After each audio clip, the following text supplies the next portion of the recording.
नमस्ते प्यारे बच्चों, हिंदी प्रथम भाषा कुमार भारती के शीर्षक भाषा का प्रश्न भाग 3 के इस वीडियो में मैं आप सभी का स्वागत करती हूँ। प्यारे बच्चों, भाषा का प्रश्न इस भाषण में महादेव वर्मा ने देखे आपकी किस तरह से बता रही है भाषा के महत्व को, कि भाषा हमारे लिए कितना महत्वपूर्ण होती है, क्योंकि इसी के माध्यम से हम एक दूसरे से जुड़ते हैं। अपने मन में विचार हम जो आता है वो सोचते हैं, विचारते हैं और फिर उसको विचारों को व्यक्त करते हैं। भाषा ही एक ऐसा माध्यम है जो मानव का विकास करती है और भाषा के द्वारा ही हमारे देश का विकास भी होता है। आइए देखते हैं तीसरे परिच्छेद में क्या होता है। आइए बच्चों, परिच्छेद 3 का वाचन करते हैं और बाद में उसका स्पष्टीकरण देखेंगे।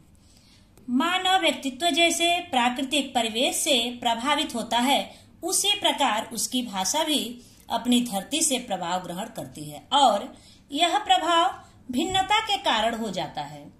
भाषा संबंधी बाह्य भिन्नताएं पर्वत की ऊंची नीची अनमील श्रेणियां न होकर एक ही सागर तल पर बनने वाली लहरों से समानता रखती है। उनकी भिन्नता समष्टि की गति की निरंतरता बनाए रखने का लक्ष्य रखती है, उसे खंडित करने का नहीं। अगला पैराग्राफ। प्रत्येक भाषा ऐसी त्रिवेणी है जिसकी एक धारा व्यवहारिक जीवन के आदान प्रदान सहज करती है, दूसरी मानव की बुद्धि और हृदय की समृद्धि को अन्य मानवों के बुद्धि तथा हृदय के लिए संप्रेषणशील बनाती है, और तीसरी अंतः सलीला के समान किसी भेदातीत स्थिति की संयोजिका है। अगला पैराग्राफ। हमारे विशाल देश की रूपात्मक विविधता उसकी सांस्कृतिक एकता की पूरक रही है, उसकी विरोधनी नहीं। इसी से विशेष जीवन पद्धति चिंतन, रागात्मक दृष्टि, सौंदर्य बोध आदि के संबंध में तत्वगत एकता ने देश के व्यक्तित्व को इतने विघटन धर्मा विवर्तनों में भी संश्लिष्ट रखा है। अगला पैराग्राफ। धरती का कोई खंड, नदी, पर्वत, समतल आदि का संघात कहा जा सकता है। मनुष्यों की आकस्मिक रूप से एकत्र भीड़ मानव समूह की संज्ञा पा सकती है। राष्ट्र की गरिमा पाने के लिए भूमिखंड विशेष की ही नहीं, एक सांस्कृतिक दायभाग के अधिकारी और प्रबुद्ध मानव समाज की भी आवश्यकता होती है, जो अपने अनुराग की दीप्ति से उस भूखंड के हर कण को इस प्रकार उद्भासित कर दे कि वह एक चीर नवीन सौंदर्य में जीवित और लयवान हो सके। आइए बच्चों, परिच्छेद 3 से संबंधित कठिन शब्दों के अर्थ देख लेते हैं। शब्दार्थ।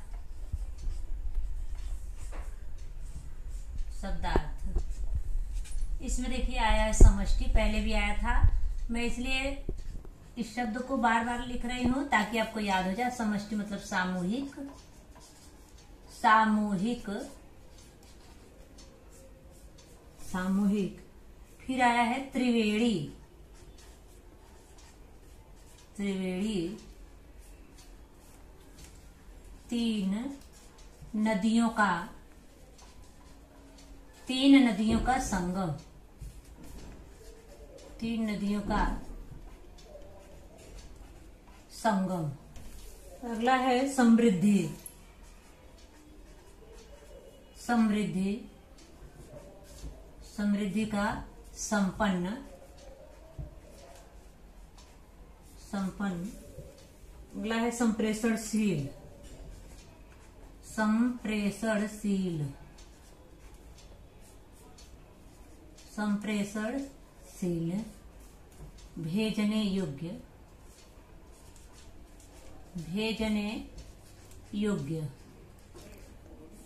भेजने योग्य। अगला है सलीला, अंतः सलीला आया, देखिए अंतः सलीला, भूमि के अंदर बहने वाली नदी, भूमि के अंदर बहने वाली, बहने वाली नदी। जैसे सरस्वती नदी है, भूमि के अंदर बहती है। सरस्वती नदी। अब देखिए यहाँ पे सलीला मतलब नदी होगा और सलील मतलब पानी, उसको भी मैं अलग अलग बता दे रही हूँ। सलील मतलब अलग से करोगे तो सलील मतलब पानी,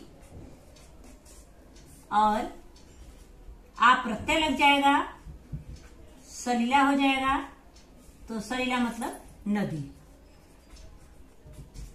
नदी। अगला है भेदातीत। भेदातीत जिसका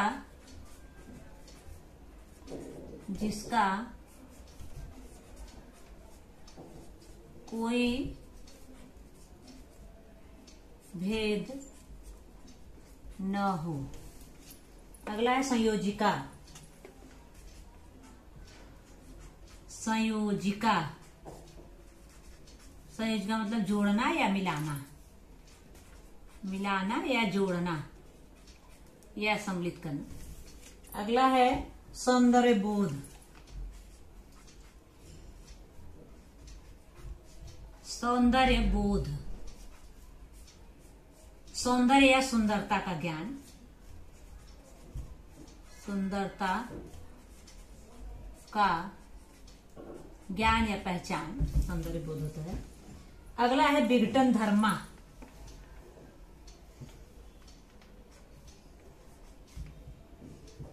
विघटन धर्मा, विघटन करने वाले या तोड़ने वाले, विघटन करने वाले या वही मतभेद पैदा करने वाले, मतभेद पैदा करने वाले। अगला है विवर्तन। विवर्तन, विवर्तन मतलब घूमना या चक्कर, घूमना या चक्कर दोनों होगा, चक्कर। अगला है संश्लिष्ट। संश्लिष्ट, संश्लिष्ट मतलब जोड़ना, संश्लिष्ट मतलब जोड़ना। अगला है संघात। यह पहले भी आ चुका है, फिर इसमें आया है संघात। कई बार लिख रहे हैं ताकि आपको याद हो जाएगी। संघात मतलब प्रहार। अगला है गरिमा। गरिमा, गरिमा मतलब महिमा या महत्व, महिमा या महत्व। अगला है दाय भाग। पहले भी आ चुका है। दाय भाग में इसलिए कई बार लिख रही हूं कि आपको याद हो जाए। शब्दार्थ विरासत। प्रबुद्ध, प्रबुद्ध, प्रबुद्ध मतलब ज्ञानी या विद्वान, ज्ञानी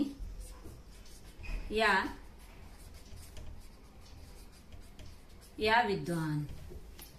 अगला अनुराग। अनुराग मतलब प्रेम भक्ति दोनों होगा, अनुराग प्रेम। अगला है दीप्ति। दीप्ति, दीप्ति मतलब प्रकाश, दीप्ति मतलब प्रकाश। अगला है भूमिखंड।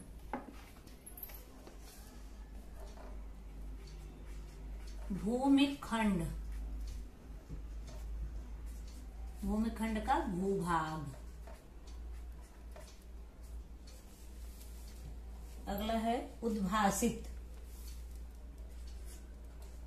उद्भासित, उद्भासित मतलब प्रकाशित, प्रकाशित। अगला है चीर। चीर मतलब दीर्घ, दीर्घ। आइए बच्चों इसका स्पष्टीकरण देखते हैं। मानव व्यक्तित्व जैसे प्राकृतिक परिवेश से प्रभावित होता है, उसी प्रकार उसकी भाषा भी अपनी धरती से प्रभाव ग्रहण करती है और यह प्रभाव भिन्नता का कारण हो जाता है। भाषा संबंधी वह भिन्नताएं पर्वत की ऊंची नीची अनमील श्रेणियां न होकर एक ही सागर तल पर बनने वाली लहरों से समानता रखती हैं। उनकी भिन्नता समष्टि की गति की निरंतरता बनाए रखने का लक्ष्य रखती है, उसे खंडित करने का नहीं। प्यारे बच्चों, मानव जिस वातावरण या परिवेश में रहता है उसका व्यक्तित्व भी उसी तरह का निर्मित होता है। उसी प्रकार भाषा भी अपनी धरती से प्रभाव ग्रहण करती है।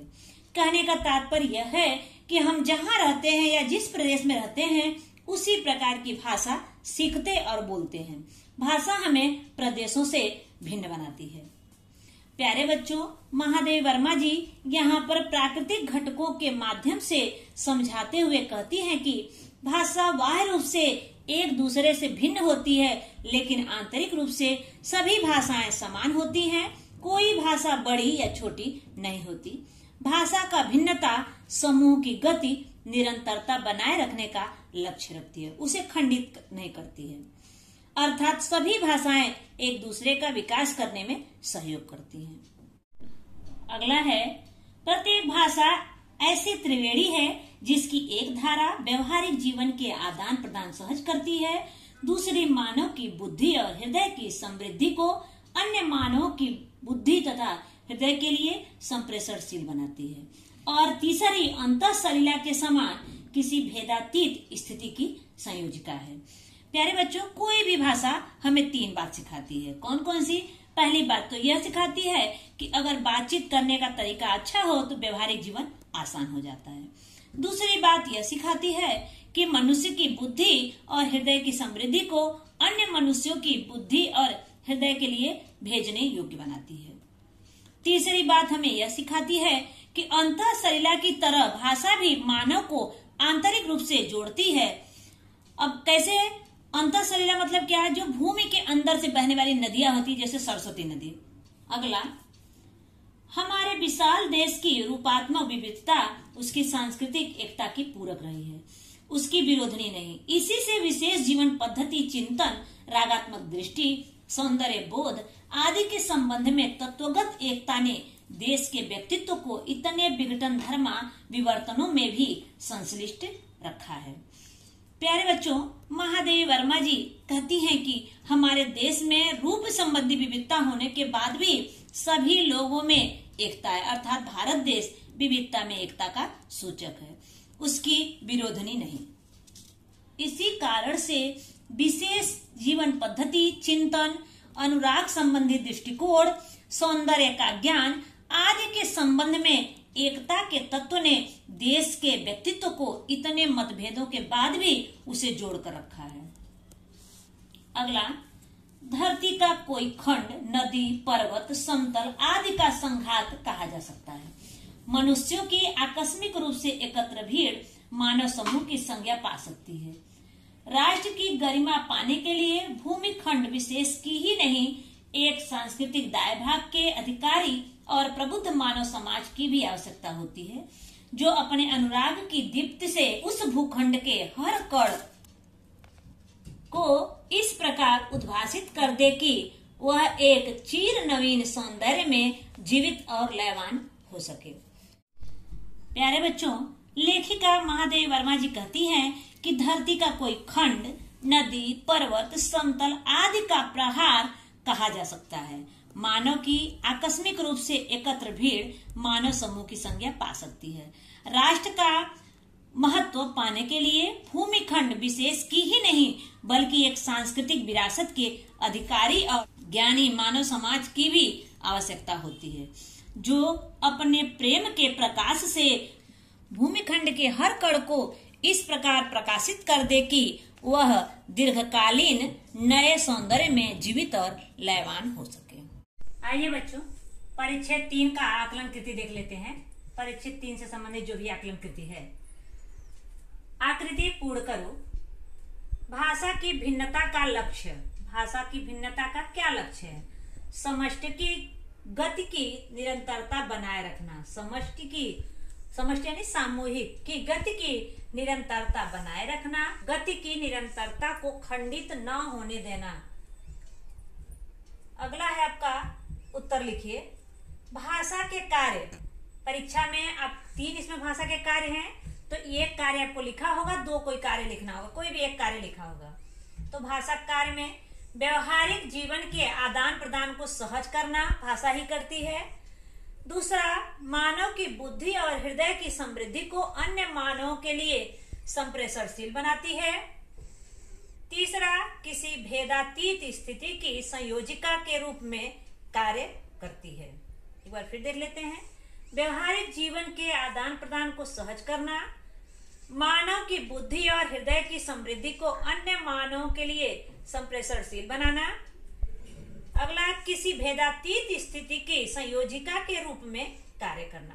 भाषा ये 3 कार्य करती है, कोई भी भाषा ये 3 कार्य करती है। अगला है तीसरा, संजाल पूर्ण कीजिए। देश की एकता बनाए रखने वाले घटक कौन कौन से घटक हैं जो देश की एकता को बनाए रखते हैं? सांस्कृतिक घटक, सौंदर्य बोध, विशेष जीवन पद्धति चिंतन, रागात्मक दृष्टि। फिर देख लेते हैं। सांस्कृतिक घटक, सौंदर्य बोध, विशेष जीवन पद्धति चिंतन, रागात्मक दृष्टि। प्यारे बच्चों, इसकी आकृति बनाना मैं भूल गई हूँ, बना देती हूँ सारे। ये देखिए। हाँ, अगला, राष्ट्र को गरिमा प्रदान करने वाले घटक कौन से घटक हैं जो राष्ट्र को गरिमा प्रदान करते हैं, राष्ट्र के महत्व को बढ़ाते हैं? तो पहला, सांस्कृतिक विरासत, जो हमारी विरासत है सांस्कृतिक। और अगला, प्रबुद्ध मानव समाज, जो ज्ञानी विद्वान मानव समाज है, इसके द्वारा राष्ट्र को गरिमा प्रदान होती है। अगला है, देखेंगे 5वां, निम्नलिखित शब्दों के विलोम शब्द परिच्छेद में से लिखिए। जो परिच्छेद में आए हैं, मैं पहले भी बताई थी, जो परिच्छेद में आए हैं उसी को लिखना है। आप बाहर का लिखोगे आपको नंबर नहीं मिलेगा, उसका समानार्थी या पर्याय कुछ भी लिखोगे तो उसका आपको नंबर नहीं मिलेगा। अनुकूलता का पाठ में क्या आया है, देखिए, प्रतिकूलता, प्रतिकूलता। स्वतंत्रता, पाठ में क्या आया है, परतंत्रता। व्यष्टि, पाठ में क्या आया है, समष्टि। व्यष्टि मतलब व्यक्तिगत, समष्टि मतलब सामूहिक। अंधकार, पाठ में क्या आया है, आलोक, आलोक। जटिल, पाठ में क्या आया है, सरल। घात में क्या आया है, प्रतिघात, घात प्रतिघात। चेतन, चेतन मतलब सजीव, और जड़ मतलब निर्जीव, जड़ आया है। ऊंची नीची, नीची। आदान प्रदान। आइए बच्चों, भाग 3 से संबंधित व्याकरण देख लेते हैं। व्याकरण में निम्नलिखित शब्दों में, प्रश्न 1 है, निम्नलिखित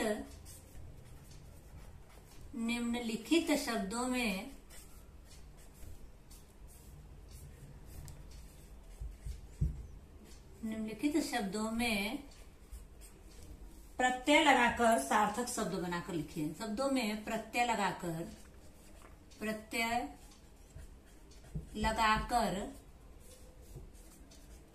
सार्थक शब्द बनाइए, शब्द बनाइए। इसमें देखिए, पहला व्यक्ति, इसमें आपको प्रत्यय लगाना है, व्यक्ति। दूसरा, व्यवहार, व्यवहार। तीसरा, सलिल, सलिल। चौथा, विविध, चौथा विविध। पांचवा, सीमा। छठा, संस्कृति, संस्कृति। सातवां, भूमि, सातवां भूमि। आठवां, आवश्यक, आवश्यक नवा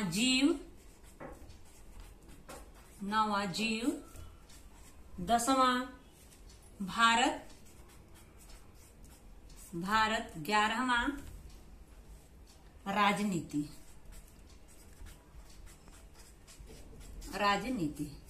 अब इसे प्रत्यय लगा के आपको लिखना है। तो आप प्रत्यय लगाएंगे तो क्या हो जाएगा, यहाँ पे तो प्रत्यय लगेगा तो क्या हो जाएगा, यहाँ पे व्यक्तित्व। क्या हो जाएगा, व्यक्तित्व। अगर प्रत्यय अलग करना होगा तो आप अलग कर दोगे। व्यवहार, यहाँ पे एक प्रत्यय लगेगा तो क्या हो जाएगा, व्यावहारिक। आ की मात्रा रहेगी, व्यावहारिक। सलिल, इसमें आ प्रत्यय लगेगा, सलिल मतलब पानी, आ प्रत्यय लगेगा तो सलीला हो जाएगा। सलीला मतलब नदी, सलीला। आ प्रत्यय लग रहा है यहाँ पे। फिर यहाँ पे विविधता, ता प्रत्यय लग रहा है, ता प्रत्यय लग रहा है। आगे सीमा, सीमित, इत प्रत्यय लग रहा है। संस्कृति, सांस्कृतिक, इक प्रत्यय लग रहा है, सांस्कृतिक। अगला का प्रत्यय लग रहा है, भूमिका। अगला ता प्रत्यय लग रहा है, आवश्यकता। अगला इत प्रत्यय लग रहा है, जीवित। अगला ये प्रत्यय लग रहा है, भारतीय। अगला इक प्रत्यय लग रहा है, राजनीतिक।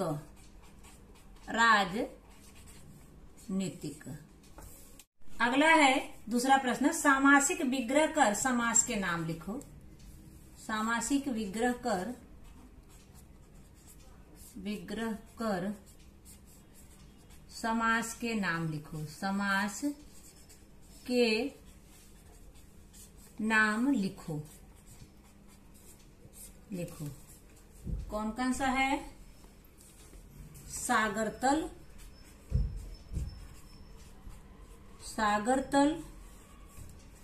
दूसरा त्रिवेणी,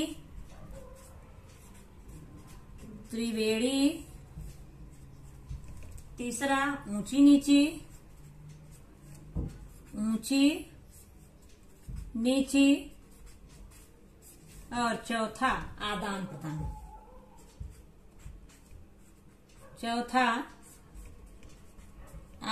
प्रदान। देखिए यहाँ पे सागर तल तो आएगा सागर का तल। यहाँ पे का विभक्ति है, विभक्ति को परसर्ग भी कहते हैं।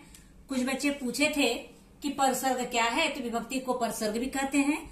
तो का विभक्ति है, जहाँ पे विभक्ति का लोप होता है वो तत्पुरुष समास होता है। पहले हम लोग पढ़ चुके हैं, नहीं समझ में आएगा तो एक बार आप समास का वीडियो देख लेंगे, समझ में आएगा। तो सागर का तल तत्पुरुष समास।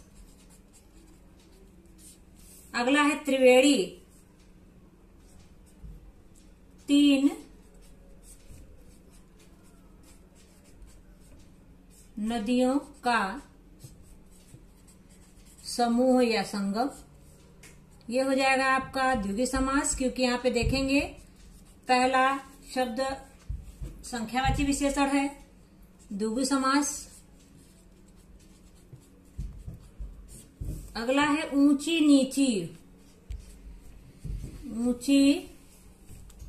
या नीची। कौन सा समास, द्वंद्व समास। अगला है आदान प्रदान, आदान और